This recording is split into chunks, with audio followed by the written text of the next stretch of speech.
One very strong piece of advice: don't fudge the metrics. Let me tell you what I mean by that. You're scaling your company, you're growing quickly, you're incurring losses.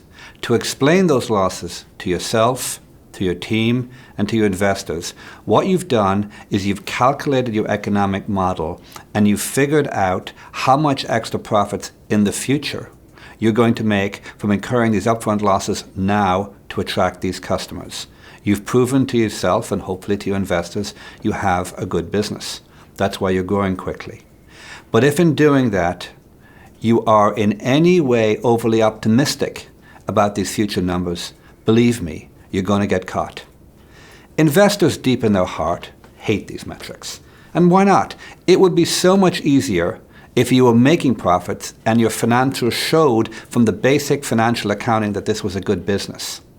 What tends to happen as a result is that companies that are losing money and relying on these kind of metrics to justify their aggressive growth plans get the benefit of the doubt in good times. Investors will frankly listen to any metric when they're being optimistic. And then they can turn on a dime. And then the next section will talk about how to manage that problem. But what you can never do is have a metric that you fundamentally don't believe in. It's not legal and it's not right to lie to investors, but it is beyond stupid to lie to yourself. I always think of these metrics, this understanding of the economic model, as being what you use to navigate your ship by, to steer the ship that is your company. And I used to be a sailor, and one thing you remember is when you're losing money, I think of that like being far away from shore. You're far away from the safety of profits. You're far away from the safety of cash flow. You're alone on the big blue sea.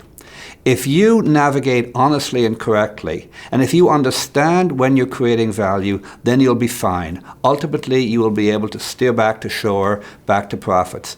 But if you're fooling yourself about these metrics and that you're not calculating them honestly and being really objective about these future revenues that you're going to get for these current costs now, well, if you're fooling yourself, you're going to end up lost.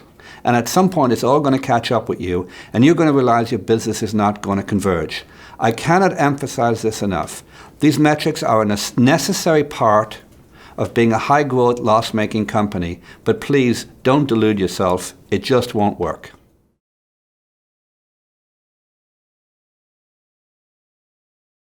One way to keep an ever-growing company aligned is to pick one or two key metrics and orient the whole company around them.